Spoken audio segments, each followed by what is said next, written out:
We're here from Body and Soul Gym in Miami. We are here with the Road Warrior, Glen Johnson. He is Road Warrior Promotions coming up on January 23rd at Miramar Regional Park Amphitheater.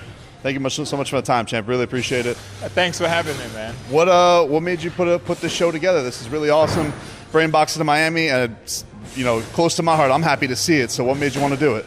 Well, one, as you can see, we're in this beautiful gym, and I'm training these guys every day. They're getting ready, and there's not enough show around here to keep them busy. A lot of times we have to go out of town and stuff just to get fights. So I said, you know what?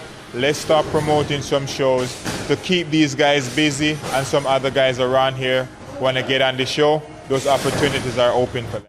So tell me about some of your young guys that you're looking forward to displaying to South Florida. Well, I have Rafael Akajori. He's a heavyweight from Nigeria. He's a big guy, athletic guy. He used to play football. Also used to play basketball for the University of Miami. And all I have to do now is just kind of teach him the boxing skills, because he's an athletic guy. He used to competing all the time. So all we got to do now is teaching him. I'm teaching him. He's learning.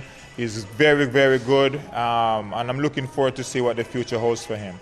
When you coach a guy, Glenn, and the guy's going to turn pro, do you always think about what can this guy be, or are you trying to just take the development little by little and see how they grow before you think about what the big goals can be? Well, yeah, we just take your time and you develop them, and making sure that they are learning the fundamentals, teaching them all the stuff that you know that they need to learn, and then you see how far they can take that. You can't really look for the big picture right away and all of that stuff, because that's how guys get rushed into bad situations. From your standpoint, what do you think about South Florida as a boxing community? I've seen you at plenty of the shows down here that we put on, but Rafael was telling me a little bit about, he thinks that this can be a big market for boxing, and this can be a worldwide stage. And I would hope that could happen one day, but it hasn't to this point. Do you think that? Do you think that this has a chance to be one of the real boxing capitals of the world?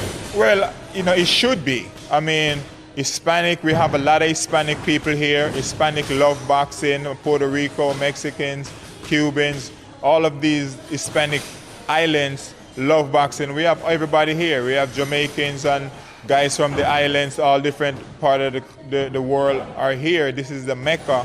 So all of these sports should take off. Soccer, boxing, these are things that everybody is familiar with. So I don't see why it wouldn't take off. Our goal is to keep working hard and keep on pushing the narrative and see if we can get the people to buy in. The sport's been on fire as far as starting to get back into it from the pandemic and all that type of stuff. So it's been cool to see. As a former champion yourself, there's been some real divisions on fire, like the lightweight division. Everybody there, and a lot of people think that this is a good opportunity for a bunch of young guys to fight each other and really kind of bring the sport back and not kind of avoid each other. Do you think that's possible? Like, do you think this is a chance with those guys like Teofimo Lopez, Devin Haney, Gervonta, and Ryan Garcia, and other ones in that division? Do you think it's a possibility that this can be a division in the sport that maybe kind of changes the narrative of what boxing has been lately? Well, these are the guys who can change what people have been saying about boxing for years. The top guys don't want to fight the top guys. It's in these guys' pocket to do the right thing. Give the people the show, and don't wait till you pass your prime to take on the challenges. Do it now in your prime and change the narrative and get people excited and bring boxing fans back to boxing.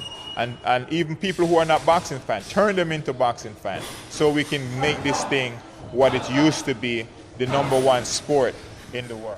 I wanted to ask you this before you get back to coaching, because I don't want to take too much of your time, but I see your Instagram post about you fighting Mike Tyson. Are you serious about that, Glenn? Like, if you got that call, would you want to do it? If I got that call, I would have taken it. Listen, he fought the guy that I beat. Yeah. He's Roy Jones. I don't see why I'm not fit for that challenge.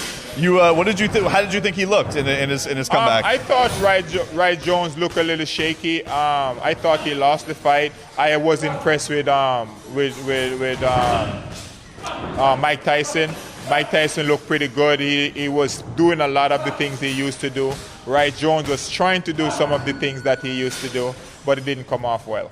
Your show coming up on January 23rd. Tell the people again, just what they can expect and what you're looking forward to bringing them. Well, January 23rd, going to be a bunch of young Miami guys trying to put their stamp on boxing. Come out and support them. These are your people. These are your fighters. Let's get it done. The Road Warrior, Glen Johnson. Check it out. Get your tickets, Ticketmaster.com. We really appreciate the time. Thank you so much, Glen. Thanks, Steve. Appreciate you. Thank you.